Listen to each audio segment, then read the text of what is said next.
Canadien qui a remporté 3 de ses 4 derniers matchs, un différentiel de plus 6, 15 buts marqués, 9 buts accordés lors de cette période. Et ben, ça amène un peu de joie et de calme chez les partisans au sein de l'équipe. On a pu le constater hier. Victoire importante. Maintenant, comment vont-ils enchaîner pour la suite des choses? Eh bien, on discute de ça, puis d'un paquet d'autres enjeux du Canadien et de la Ligue nationale de hockey avec nos deux invités ce soir du athletic.com, Harpen Bassou. Bonsoir, Harpen. Bonsoir, Mario. Et Stéphane Waite du 98.5.com. Comment ça va, Steph? Et du balado sortie de zone. En plus Oublie de ça. Dans celle-là, t'as plugué pas mal celui à Danny puis Ouais. à Martin. Là. Moi, m'a plugué le mien. Là. Hey. Faudrait être égal. Sortie de zone. Va-tu falloir que je parte le mien? Avec la gang du 98.5 et de la presse. Exactement. Tu fais un podcast à chaque soir, Mario. De quoi tu parles? T'as bien raison. T'as bien raison. C'est exactement ça que je me dis quand des gens me demandent hey, Mario, comment ça se fait? Mais j'en fais 5 par semaine. Là, me semble c'est pas mal de stock. Pas mal de stock. Bon, les gars, je vous lance avec une grosse question, évidemment, puis vous choisissez l'orientation d'où on va prendre. Mais avez-vous le sentiment que le Canadien a réussi à sortir la tête hors de l'eau, que le Canadien tourne le coin par rapport à la saison en cours? Là, je parle pas des espoirs dans 2, 3, 4 ans, mais 24-25, est-ce que on a vu le... Tu sais, je t'avoue, non, vous n'étiez pas là la semaine passée. Est-ce que le pire est derrière ou devant?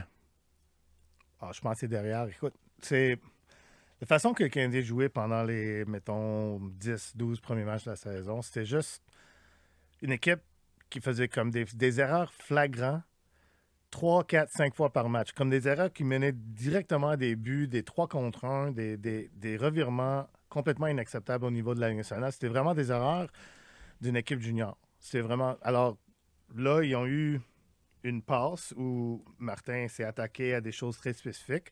De façon qu'il joue depuis, je dirais même pas le match à Buffalo, mais depuis le match au Minnesota. Je trouve qu'il joue un match beaucoup plus serré, beaucoup plus responsable, beaucoup moins d'erreurs. Le match contre Edmonton était quasiment parfait à ce niveau-là. Ils ont fait une coupe d'erreurs en première période, mais après ça, les 40 dernières minutes, c'était quand même mistake-free, plus ou moins. Là. Alors, à ce niveau-là, je pense que le pire est derrière eux. Là, il faut trouver à créer plus de choses offensivement et faire d'autres choses. Mais en termes de minimiser les erreurs et jouer mieux défensivement, je pense qu'ils ont passé une certaine étape. Ils jouent un petit peu plus selon les moyens qu'ils ont ou les atouts qu'ils ont ou qu'ils n'ont pas, Stéphane? Ah ben oui, écoute, tu sais, à un moment donné, tu sais, il y a un dicton qui dit que plus que ça va mal, plus t'es proche que ça allait bien.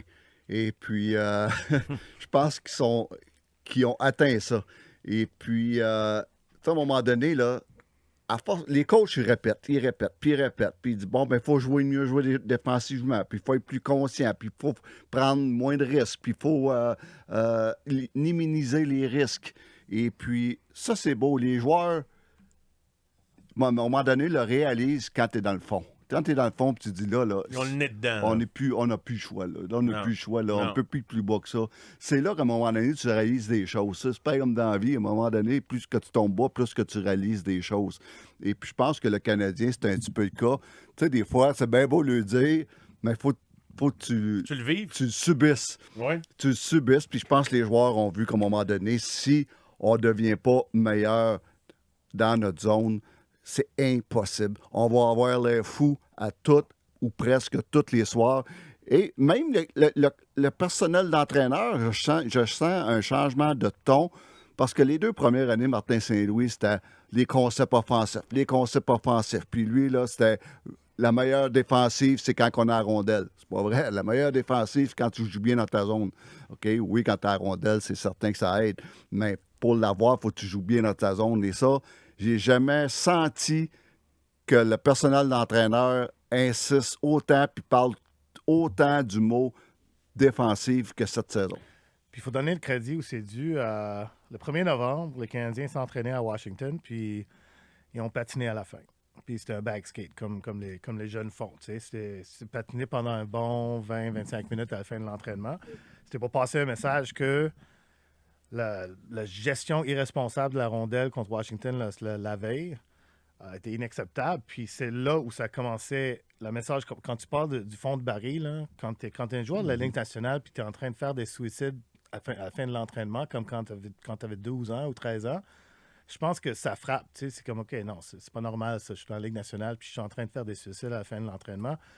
Et depuis ce temps-là, peu à peu, ça a commencé à s'améliorer. Puis c'est vraiment, pour moi, c'est un petit point tournant dans la saison du Canadien. Alors, Cette séance de patinage-là, tu penses, ça a eu son effet? Ben, depuis ce temps-là, ils ont de peu à peu commencé à responsabiliser leur jeu.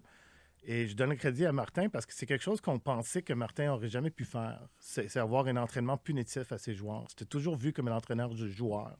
Puis après cet entraînement-là, il a dit, vous autres, vous m'avez demandé à la fin de la saison passée comment je vais coacher cette année, mais là, tu le vois. Que là, on passe à des choses sérieuses, puis c'est plus acceptable ce qu'on fait. Alors, les joueurs ont subi ce qu'ils ont subi à cause de leur décision sur la glace. Alors là, ça arrête aujourd'hui. Puis ça n'a pas arrêté tout de suite aujourd'hui, mais le chemin vers... Il a donné de la corde. Ça a commencé là. Oui. Puis il ne faut pas oublier aussi que le Canadien, Mario, a connu un camp d'entraînement terrible. Ouais. Et puis la saison s'est amorcée. Les 10 premiers matchs minimum, les 10 premiers matchs, c'était le reflet d'un mauvais camp d'entraînement, d'un très mauvais camp d'entraînement. Et pas juste en termes de performance, de gestion, si tu me permets. Gestion, oui, pas juste en termes de performance, mais surtout en gestion. On a refusé de faire travailler nos joueurs avec le trio régulier. On a traîné beaucoup de joueurs longtemps. On a refusé de travailler des aspects tactiques dans le camp d'entraînement. Quand je parle tactique, c'est au niveau du système de jeu ou des concepts. On pratiquait pas les adversaires nous voient pas. Exact. Il y a beaucoup de choses qu'on n'a pas faites qu'une équipe normale fait dans le camp d'entraînement. On a fait jouer un gars comme Montembeault seulement un match complet. J'avais tout le temps dit qu'il ne sera pas prêt pour le début de la saison. Oui, il y a eu un premier match incroyable, mais après ça, ces 6 départs après le premier match ont été très difficiles. Tout ça, pour moi, c'était une suite d'un mauvais entraînement et à la longue, tu vois que tout se replace et surtout dans notre zone. Et, tu sais, on compare le Canadien aux autres équipes dans l'Atlantique. Les gars, avouez qu'il y a un paquet d'équipes qui déçoivent dans l'Atlantique. Détroit est décevant. Ouais. Ottawa, on ne sait pas si c'est la bonne année ou si c'est pas la bonne année. Là, ils perdent ce soir. Il y a des soirs à Ottawa, on pense que c'est wow. Oui. Puis le lendemain, c'est... Bouh. Boston vient de congédier leur entraîneur. Ce qui fait que... Qui pourrait être engagé à Détroit. On ne sait jamais. Crois-tu? C'est possible, ouais. Ben moi, je Derek pense... Lalonde, l'eau est chaude autour de Derek Lalonde en ce moment. Là. Ça brasse à Détroit en ce moment. Là. Oui. Mais comme quoi, donc... Je pensais que Montgomery, éventuellement, serait le prochain entraîneur du Canadien de Montréal, mais pas si vite. Il est trop tôt. Oui, c'est ça. Peut-être que ça arrivera un jour. Là, mais là, c'est sûr et certain que là, ce que Martin Saint-Louis est en train de vivre, est-ce qu'il devient un meilleur entraîneur? Est-ce qu'il apprend beaucoup, comme Martin suggérait tout à l'heure dans la conversation qu'on avait, Martin McGuire? Il reste que quand un entraîneur a l'air d'avoir des solutions avec son club, c'est encourageant pour tout le monde. Là. Je veux dire, tout le monde est un... Je dis pas que tout est garanti pour les 10 prochaines années, mais clairement, il y a eu un changement d'attitude, d'approche dans le coach, dans le ton également, puis ça marche, là, ça semble marcher. Lui, il voyait des choses qu'on n'était pas sûr de voir. Là, on commence à voir ce qu'il voyait, non? Mais moi, je vais prendre un exemple de où l'influence de Martin fonctionne. C'est Nick Suzuki, je pense, qui est rentré cette année. Il y a eu comme, je dirais pas une explosion offensive, mais il a montré son potentiel offensif l'année passée. Avant l'année passée, moi, je me demandais c'est quoi son plafond offensivement. Il était toujours un joueur d'une 50aine de points. Est-ce qu'il va être un vrai joueur offensif? L'année passée, dès le mois de décembre jusqu'à la fin, quand Slavkovski a rejoint leur trio, il avait l'air d'un vrai premier joueur de centre. Alors là, il est arrivé cette année, puis il tentait des choses pour essayer d'encore prouver ça, de démontrer que j'ai encore plus d'offensive dans mon jeu. Mais en faisant ça, il prenait des mauvaises décisions. Puis, comme explication. Puis là, Martin, il en a parlé. Puis il a dit les choses que tu fais en ce moment, tu penses que ça va t'amener de l'offensive, mais non, ça va nous coûter des buts dans notre filet, ce que tu fais en ce moment. Alors là, tu vois, le jeu de Nick Suzuki est revenu, il est redevenu ça part dans notre zone. Le joueur responsable. Depuis 3 matchs. Depuis Toronto, en fait. Toronto, il a joué un bon match. Oui, exact. Puis il va apprendre comment, puis Martin en parlait. Il a parlé de son anticipation offensive. Quand j'essaie de responsabiliser un joueur, ton anticipation offensive, tu vas être hésitant parce que tu ne veux pas faire des erreurs. Alors là, le plus qu'il joue en confort, il va retrouver sa façon d'anticiper le jeu offensivement, puis il va retrouver ses jeux spéciaux, ses risques calculés qu'il peut prendre, qui ne va pas nécessairement coûter des buts à son équipe, mais peut mener à des buts pour son équipe. Puis il est encore en train de trouver ça. Mais je trouve que le jeu de Nick Suzuki, c'est un exemple de l'influence que Martin peut avoir sur ses joueurs. Puis on voit, il y en a plusieurs d'autres cas. Cole Caulfield qui donne une mise en échec à Leon Draisaitl pour provoquer un revirement. C'était Puis très, il un très prépare bon le moment. but. Oui. C'est quand même un gars qui pèse comme 34 livres de moins que le gars, puis il l'a épaulé, puis il a pris la rondelle. Ce sont des petites choses comme ça que tu vois que le message de Martin commence à passer. Slavkovski, hier, sur le but de Gallagher. L'échec avant, là, c'est écoute, puis ça a commencé, ses premières tentatives, ça n'a pas marché. On revient dans la zone, il recoupe la passe à la bleue, on retourne en échec avant. Slavkovski qui a été sur le banc, tu penses que ça a un effet? Parce que tu parles des mesures. Ben bon, là, tu dis que les choses, Martin, que ces choses qu'il voyait commencent à tomber en place. Moi, je pense que c'est le contraire. Moi, je pense que c'est Martin qui commence à tomber en place. Il commence à coacher comme un vrai coach. Ah, j'aime ça, Steph. Et puis, oui, t'as raison. Il commence à coacher comme un vrai coach. Oui. Les 2 premières années, il essayait peut-être de réinventer la job puis d'essayer d'amener une façon nouvelle de coacher puis de réinventer une nouvelle façon d'être entraîneur. Et puis là, c'est lui qui commence à rentrer dans les rangs. C'est lui qui commence à, OK, une pratique, un bad skate, comme on appelle, une pratique punitive. Après, là, on commence à bencher un joueur. Après ça, on change les lignes si ça ne marche pas. C'est lui qui commence à rentrer dans les rangs parce qu'il voit, OK, peut-être après 2 ans, là, ma façon que j'essaie d'innover, ça ne marche pas. Il ne changerait pas une façon qui fonctionne depuis 100 ans, une façon de coacher. Mais moi, ce que je voulais insinuer, puis je suis tout à fait d'accord avec complètement ce que tu disais, parce qu'il y a 2-3 semaines, je disais qu'il était temps qu'il revienne sur la terre, qu'il flyait puis qu'il pétait plus haut que le trou avec, tu sais, nous autres, non, on ne gagnera pas, on va gagner à notre façon. Voyons, de voir si tu as le luxe de choisir la façon dont tu vas gagner d'une ligue à 32 équipes très, très compétitive. Exact. Mais c'est dans ce sens-là. Mais il reste que avant qu'on voit le Canadien là, remporter 3 victoires sur 4, c'est ça que je veux dire, comme Minnesota, dans son discours, il disait, tu sais, je suis encouragé. Tu sais, il disait des phrases comme ça. Dans son discours public, c'est dans ce sens-là que je veux dire, je comprends. Il a gardé le ça message positif. Puis moi aussi, je le voyais. Il voyait des choses. C'était pas évident pour nous autres, avant que les résultats viennent les valider. Oui, parce que je peux dire que même les 4 ou 5, même 6 derniers matchs, on donne pas beaucoup de lancers, beaucoup moins qu'avant. Beaucoup moins de lancers et directement beaucoup moins de chances de qualité. Et ça, tu le voyais venir même dans les dernières défaites du Canadien. Tu le voyais venir. Donc, moi, ça, je suis d'accord. Le point de départ, pour moi, là, du changement de philosophie, c'est le renvoi de Kapanen. Tu sais, c'est un bon jeune. Là, mais tout est arrivé en même temps. Le renvoi de Kapanen. Non, mais ça commence par des décisions. Et là, Condotta change le visage de ta carte. Armia est de retour d'une bonne chaise. Steph, non? Oui, mais écoute, Condotta, c'est à court terme. Là. Ben oui, mais entre ça puis te faire défigurer dans la zone. Ben, au moins, on a fait des mouvements personnels, puis on a bougé des choses. Et puis, Hughes va être appelé. Primo n'a pas regardé un match. Je ne sais pas c'est quand son prochain départ. Je ne sais même pas s'il va regarder le filet. Penses-tu que Primo, on attend qu'il garde le prochain match quand vient le temps de donner un break? On lui donne-tu une autre chance ou on rappelle Hughes quand c'est le temps de donner? On lui donne une autre chance. Tu sais pourquoi? Parce qu'on joue mieux. Bon point. Je pense que Primo, il aimerait ça, en ce moment, jouer avec l'équipe qui joue bien en ce moment, de la façon qu'il joue. Ouais, excellent point. J'ai une chance de parler à Caden l'autre jour, dimanche, en fait, après l'entraînement, pour voir comment y aller.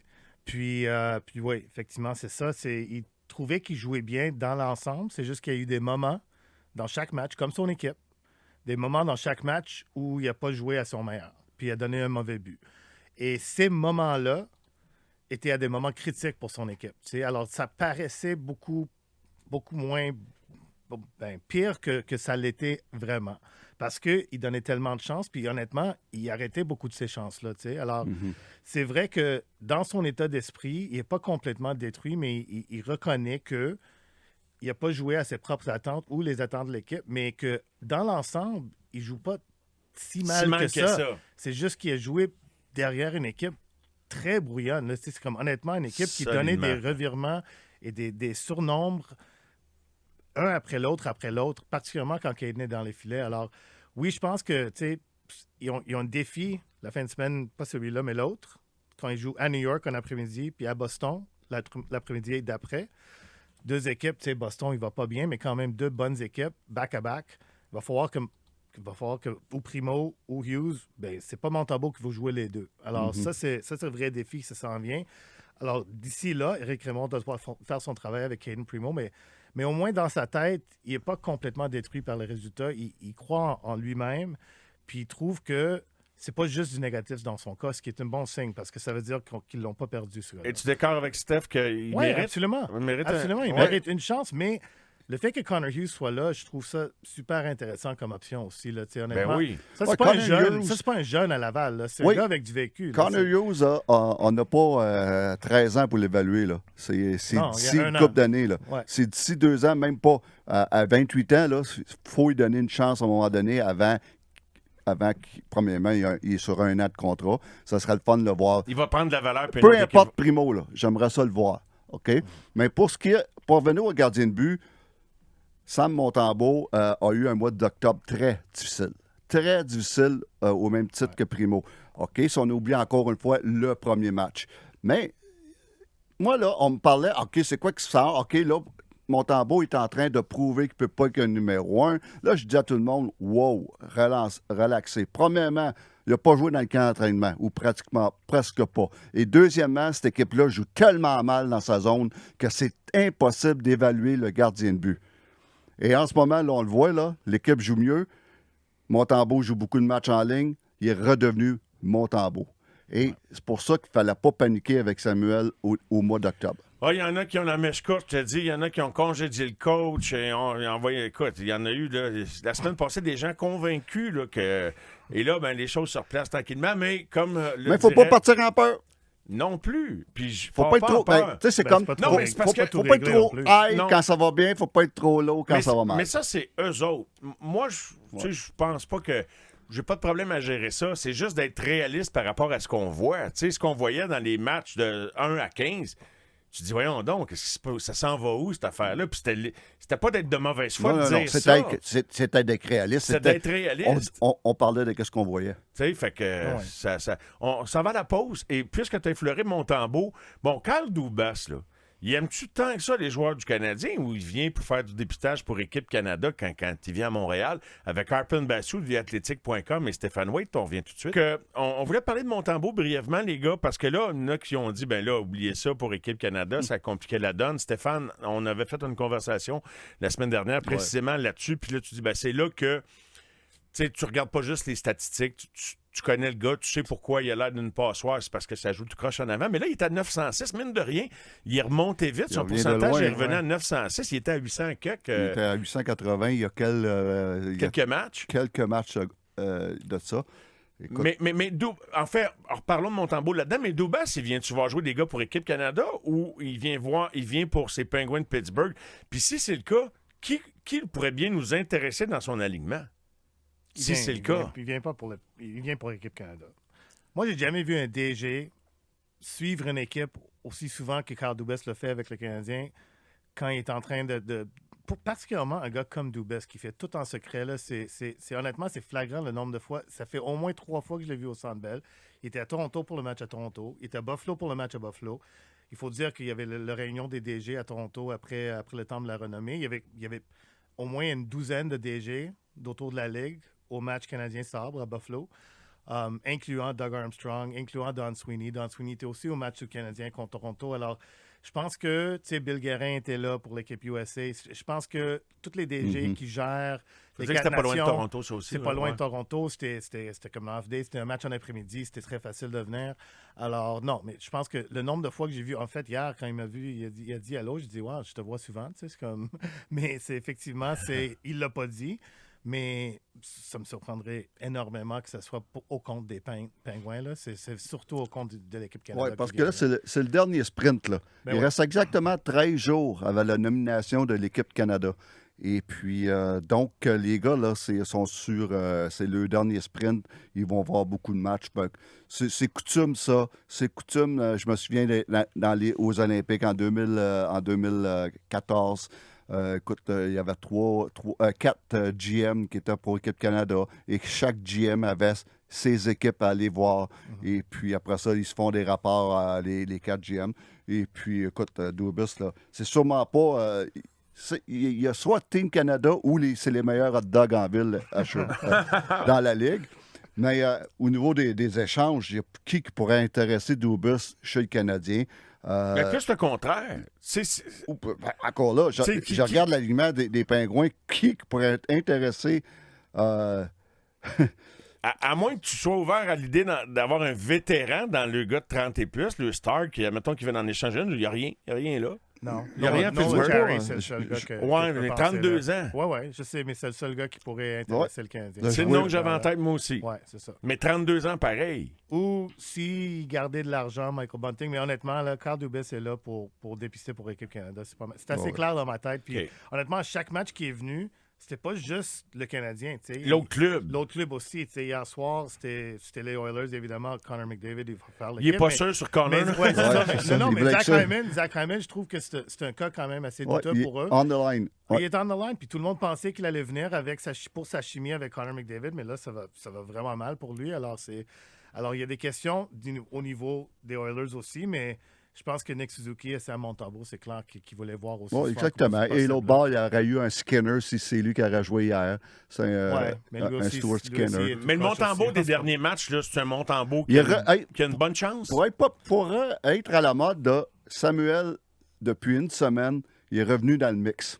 Oui. Okay? Ouais. Il est revenu dans le mix, même il a toujours été anyway, même dans ses pires moments. Parce que même dans ses pires moments au mois d'octobre, tous ses concurrents étaient aussi pires que lui. Les Bennington, les Skinner, les Adden Hill. Le meilleur dernièrement, c'est Darcy Kemper. Donc, Logan Thompson qui va bien. Exactement. Et puis, dans ceux qui ont plus d'expérience, moi, j'aime mieux un Kemper que Thompson. Mais Samuel, pour moi, là, à 2 semaines, à moins d'une catastrophe, là, il va faire partie des 3 gardiens de but. Mm-hmm. Surtout avec le match que joué hier devant Kyle Dubas.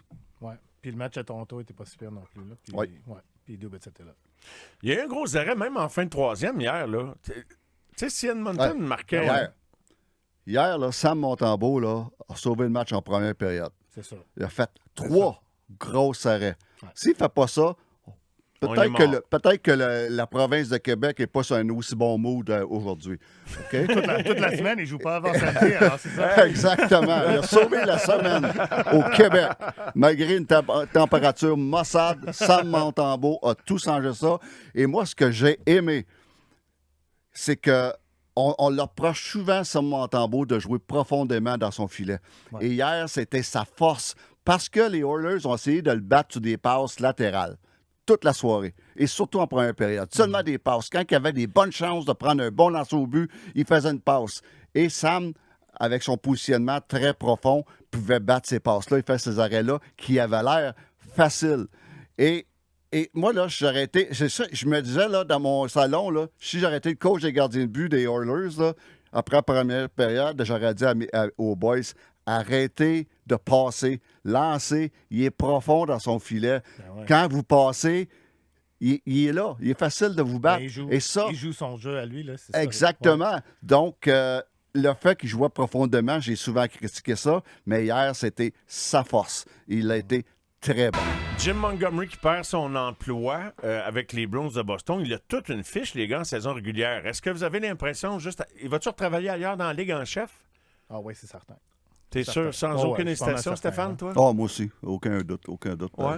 Écoute, 184 matchs de parties régulières depuis qu'il est à la barre des Bruins. 184, 41 défaites seulement. C'est incroyable. Un pourcentage de gagnant de 715. Et tu perds ton job. Il y a des raisons. Je peux comprendre les raisons, mais c'est quand même assez spécial. Ben écoute, il était au 7e match contre les Leafs en première ronde l'année passée. Là, s'il aurait perdu ce match-là, je pense qu'il aurait perdu son emploi.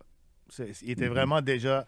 C'était déjà tête sur parce la corde raide, ouais. Ben, il était... Parce que avec ces équipes-là, puis tu as une fiche comme ça en saison régulière, puis à chaque année, ça finit en queue de poisson en série. Il y avait l'année où il a joué Hallmark trop.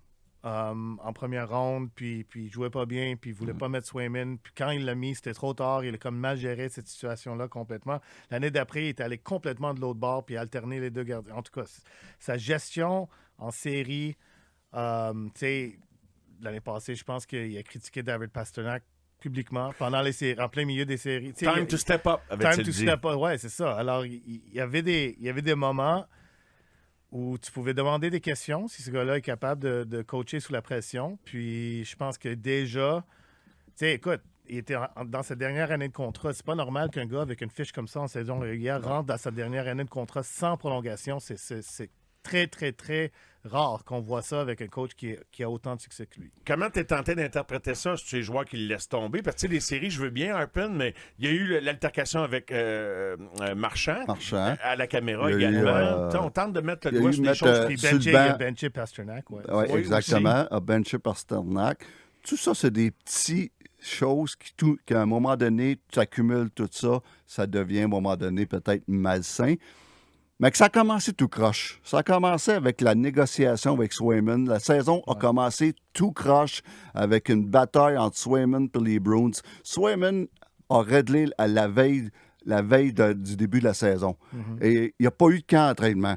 Donc ça, là, ça commence ta saison tout croche. Ton gardien de but numéro 1 qui n'a pas eu de camp d'entraînement. Et ça, là, il n'y a rien de pire que ça, que de commencer une saison tout croche comme ça. Ça a commencé là, c'est des bois. Ça, c'est pas la faute à Jim Montgomery. Ça, c'est la faute de l'organisation. On sait que le président, c'est un gars très impulsif. Cam Neely. On l'a vu souvent, moi, puis toi, Harpin, sur la galerie de presse ou dans l'ascenseur. Je me souviens souvent dans l'ascenseur piquer des crises devant tout le monde, absolument aucune gêne. C'est un gars très impulsif. On a vu des scènes à Boston. Vous l'avez déjà vu souvent, en privé, souvent, même pas souvent, sur la galerie de presse, mais surtout dans l'ascenseur après match ou entre les périodes, quand on descend en bas. On Cam Neely qui bouille, puis qui crie, puis qui est en maudit. Ça, je l'ai vu souvent. Harpin, tu l'as vu souvent. Oui, je l'ai vu. Et puis, donc, à partir de là, c'est pas surprenant que la mèche soit très, très, très, très courte. Mais il reste que là où ça a coûté la job, c'est, Harpin, tu en as parlé, les séries, mais un début de saison désastreux. Et l'organisation des Bruins a le tort aussi là-dedans. Puis c'est pas juste Swayman. Marchand qui se blesse pendant la saison morte, c'était un peu une surprise. Lui n'est pas à 100% en arrivant en camp d'entraînement.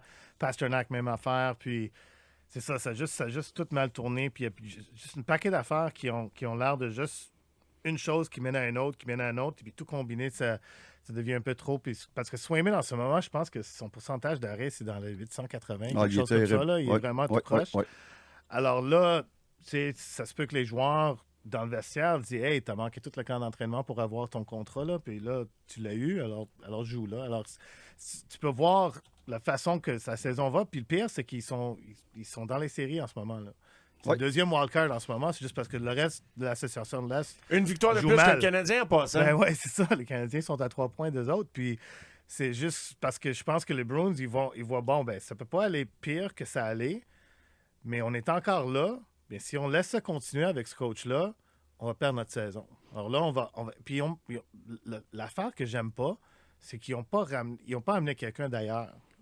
Joe Sacco, ça fait comme 3 entraîneurs qui est là comme assistant. Il était là avec Claude Julien, il était là avec Bruce Cassidy, et il était là avec Jim Montgomery. Il fait partie des meubles à Boston. Ce n'est pas quelqu'un de nouveau qui va arriver avec des nouvelles idées.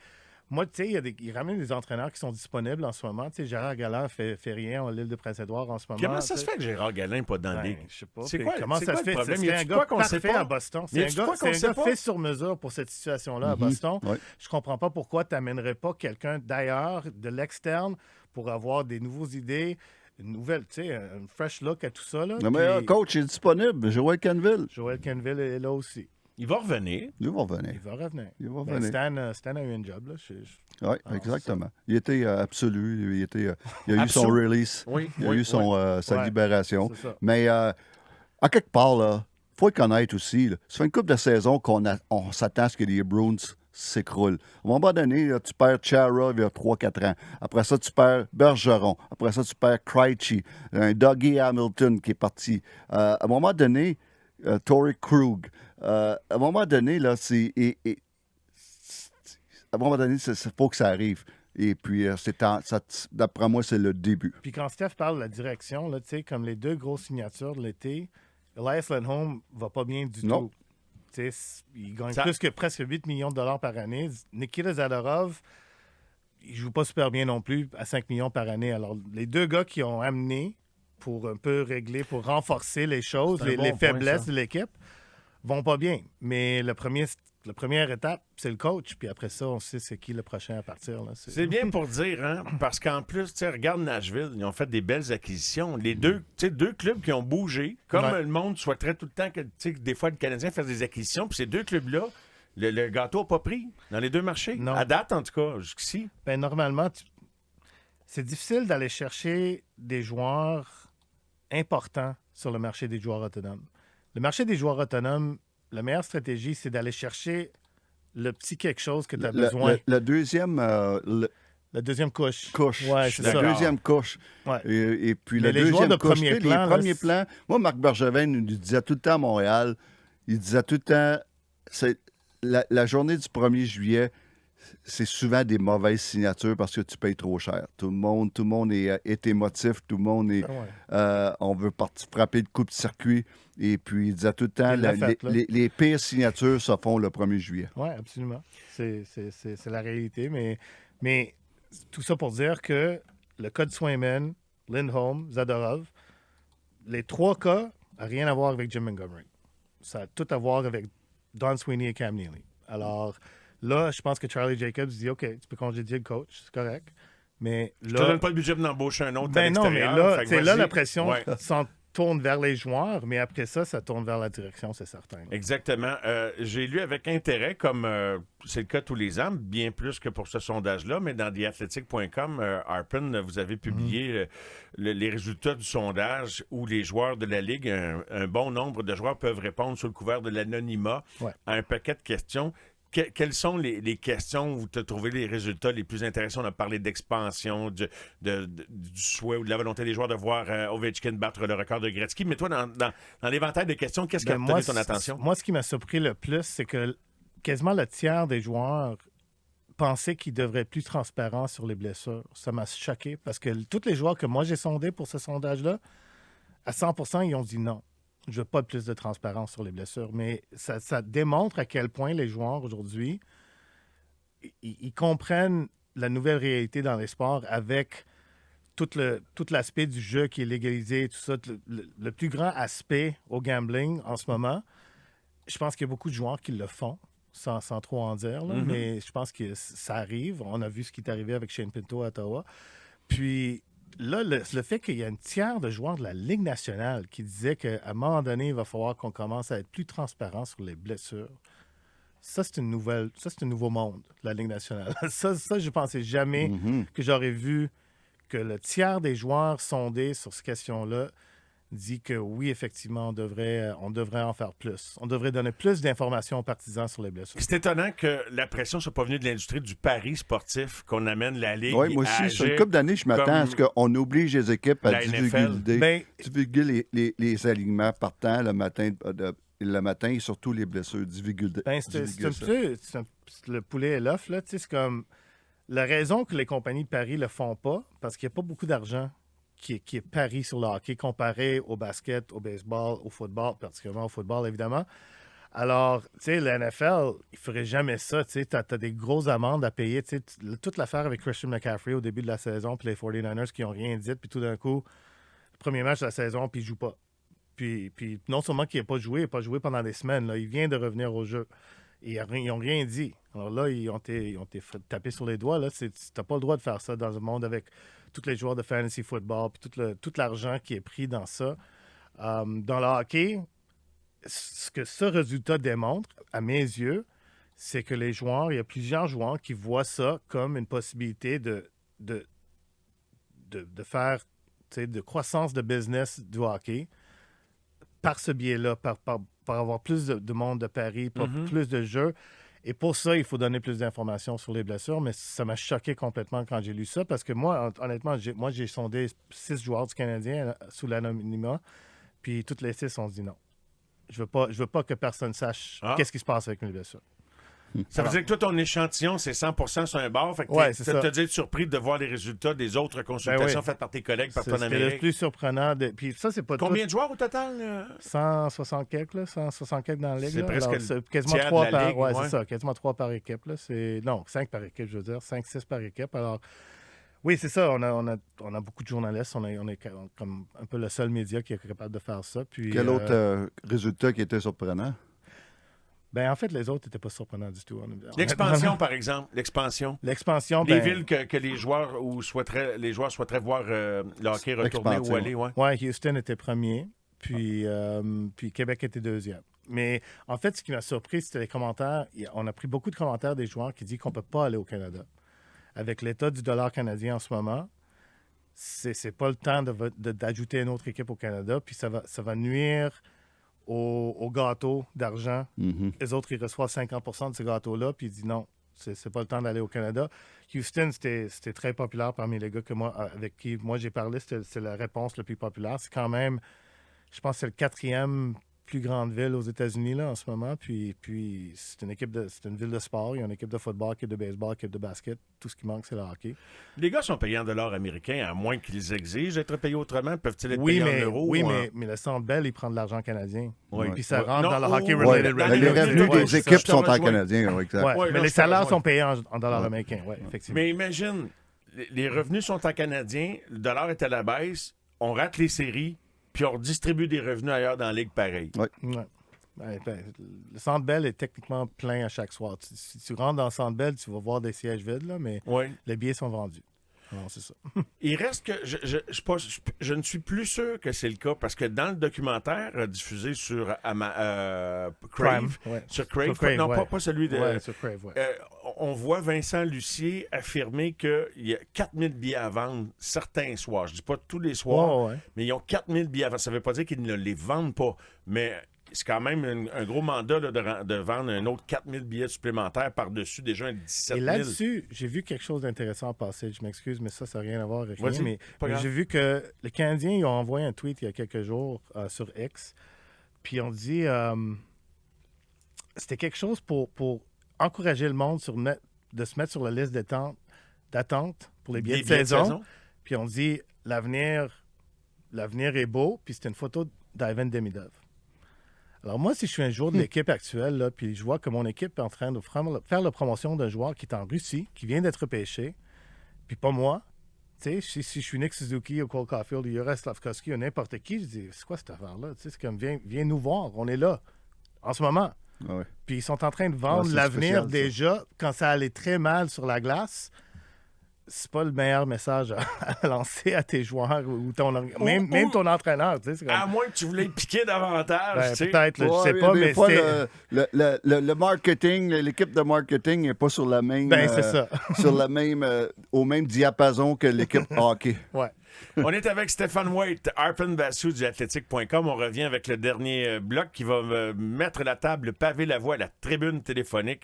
Et on va boucler la boucle avec le Canadien et vous demander tout simplement si vous pensez que le Canadien a tourné le coin.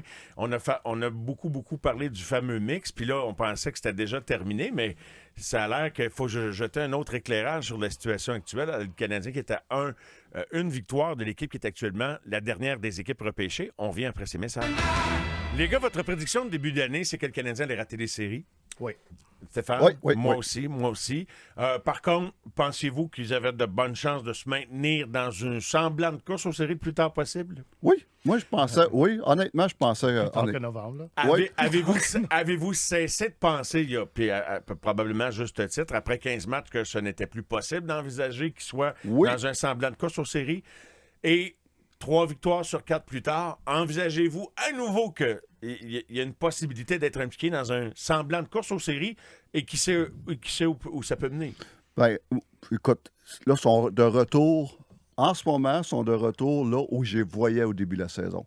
On ne parle pas de leur position de classement en ce moment, mais dans la façon de jouer. La façon de jouer. Oui. Et là, ils sont rendus là. Donc, à ce compte-là, peut-être qu'on va avoir de l'espoir plus longtemps.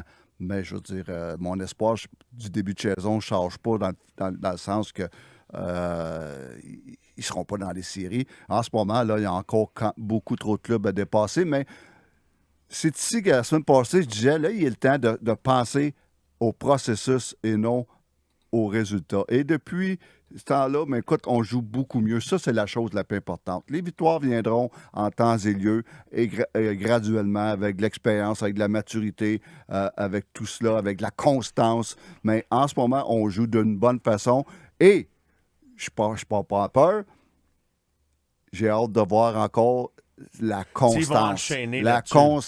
La fameuse constance.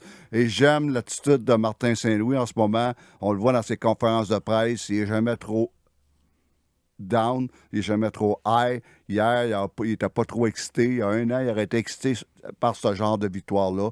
Hier, c'était comme, OK, ouais, on a bien joué, c'est parfait, J'étais on pas sent surpris bien. de son attitude. Ouais, je me rappelle mais j'espère qu'ils ne reviendront pas flat samedi puis que le congé n'arrive pas au mauvais moment. c'est pour ça que je préfère attendre un petit peu encore. Ouais. Parce qu'on a trop vu de haut et des bas avec cette équipe-là. Ouais. Puis l'année passée, je me rappelle un match à Vegas. Ils ont perdu le match, mais ils ont performé. Puis Martin est sorti. Puis c'était le meilleur match qu'on a jamais joué depuis que je suis coach et tout ça.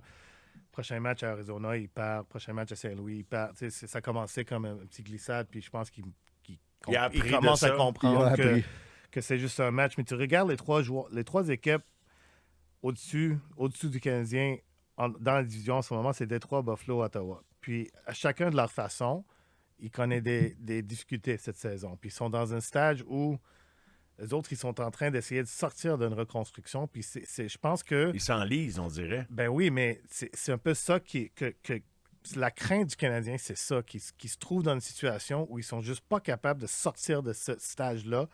Et c'est pour ça que je pense qu'ils veulent voir plus de victoires. Écoute, moi, je n'étais pas convaincu qu'il allait faire les séries. Je pense que si tu demandais à la direction... puis tu leur donnais une pilule d'honnêteté, là, ils diraient non, on ne ferait pas les séries cette saison. Mais ce qu'ils veulent vraiment, c'est de juste pas choisir top 5 encore. De pas que tout le marché soit focusé sur le draft dès janvier.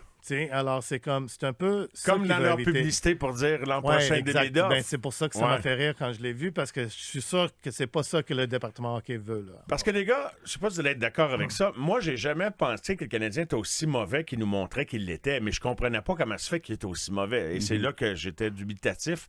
Mais si on était si déçus, puis même les joueurs étaient déçus, puis le coach, c'est que eux autres aussi pensaient qu'ils étaient meilleurs que ça.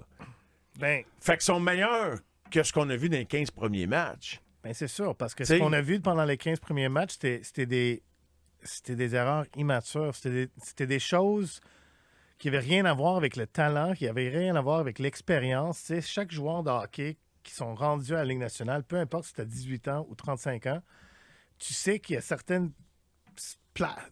endroits sur la patinoire où tu n'as pas le droit de faire des revirements. Il faut prendre des décisions responsables avec le rondelle. Puis il faisait ça match après match, puis non seulement match après match, mais période après période, présence après présence. Alors, une fois que ça se réglait, puis je pense que tout le monde savait qu'on allait le régler, les choses allaient se mettre à se remettre, puis c'est ça qu'on est en train de voir maintenant. Mais moi, ce que je suis intéressé à voir, c'est quoi la prochaine étape? Ben, moi aussi, puis ça recommence samedi prochain, en espérant que ça va être un congé constructif. Ils sont de retour sur la glace dès demain, de toute façon, pour une séance d'entraînement. Ils auront l'occasion de pratiquer encore d'autres aspects, parce qu'il y a encore beaucoup, beaucoup d'aspects à améliorer pour maintenir le cap.